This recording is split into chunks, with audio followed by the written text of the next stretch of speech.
Welcome back. It's holiday edition this week because I'm on holidays.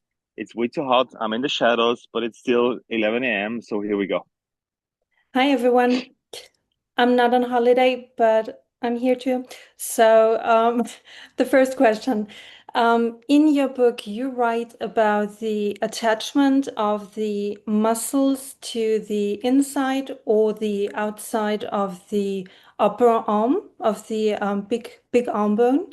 And you write that there is a difference in significance when it comes to tension if the muscle is attached on the inside, on the outside. Can you explain why that is significant for tension? hmm Okay, let's dial back for a second. So in the book, um, there's one goal in training that you cannot train for unless you combine stuff together, which is so the end goal of training, what we want to create, what we're seeing in training, if it's not happening, is torque. The problem with torque is you cannot just create torque and be happy about it. So we have to reverse the problem, be like, okay, what do I see if torque is missing? And that we all know because that means there's bones displacing. So that means your shoulders rolling forward, your elbows are coming in or coming out, whatever the exercise is, or your knees are caving in. So this is a lack of torque. Um, the challenge is you cannot correct missing torque with a position. So let's stick with the knee for a second. If you see your knee rolling in on a squat, you cannot just correct it with push your knees out. And let me explain why. I think this is a super important concept to understand because that's why exercises don't matter and we have to start solving problems. So there's three elements for torque. The first one is position, the second one is tension, those two create rotation, and all three together will lead to you creating more torque in training, right? So what does that mean? Let's go for the squat, the knees caving in for a second. The position is super simple. We'll start with the neutral hip. We want to have tension in the glute max first. That will lead to external rotation because if you stand tall and squeeze your booty, that's a neutral hip. This will automatically lead to your big thigh bone rotating to the outside. You can try this right now. This is not a scam. This is not a fluke. Once you squeeze your booty, standing tall, your big thigh bone is gonna excellently rotate. So the challenge for us now is that's pretty much super simple standing tall, but it's you have to practice this when you have to move your hips somewhere. Let's take the squat for example. Um, this needs the practice part. Um, if the knees are caving in, torque is missing. So I have to go back to training to position. That means where are my knees on the, for example, box squat? Can I engage my glute max in all three different kind of jobs? Is that the rotation? Is that creating the rotation I need? And this will lead to torque at the end. The misconception here is, and for whatever reason that started in the fitness industry, is just because you see your knee caving in, you cannot simply correct it with position of pushing it out. This is why those attachments are so important. Okay, that was a long intro, but I think it's worth talking about it. The second one is so position is, let's call it a static force, right? So you have to position your bones somewhere, you have to keep them there throughout the movement.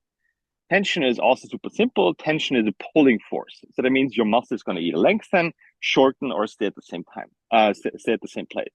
And the third one, rotation is, as the name's suggesting it, it's a rotational force. So once you combine the static force with the pulling force and the rotational force, you can create stuff, torque, that we need in training. And this is the step-by-step approach that I'm teaching in the book and teaching in training. This is what we're looking for. All right, here comes the twisting part of it. Twisting and pulling. That's why it's so important where muscles are attached. One big example. Let's take rotator cuff versus the lats. We have to control the shoulder blades and the big arm bone in the shoulder. Cool. The rotator cuff muscles are attaching on the outside of the shoulder blade and on the outside of the big arm bone. So that means there's both on the outside. Whenever you move your arm, they can get on tension, but they cannot create tension. Does that make sense? So they're more of a whatever, an assistant, whatever you want to call it. In comparison and in stark difference to either the teres major or the lat dorsi, which is on the inside of the big arm bone and on the outside of the shoulder blade. Okay, this sounds super complicated, but it's not, because if those two attachments are on the other sides, and once you start twisting, so that means rotation sets in, that's where you can gain full access to tension and torque in the muscles required. Long as answer, try this out right now. Okay, so do a push-up, start on your fist, grab a towel if you're uncomfortable doing it on your wrist, it's totally fine, but start supinated. So that means when you start here, so your palm is pointing, here's the camera, is pointing away from you. All right. And once you do your push-up, you're gonna end up in the pronated position, right?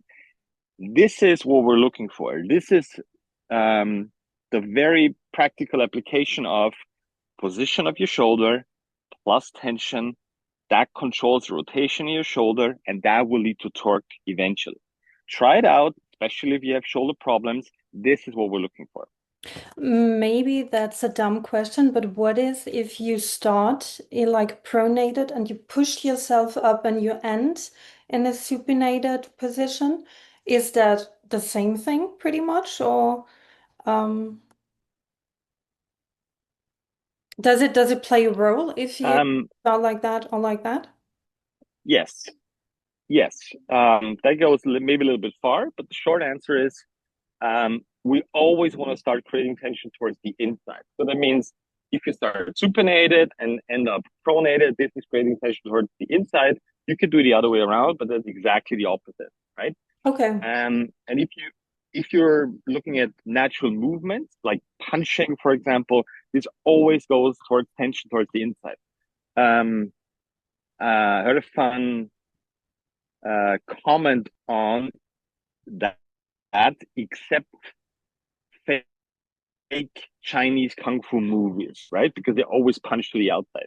But that's not happening in real life. If you ever want to punch somebody, punch them towards the inside and not towards the outside. There you have it. Good life advice.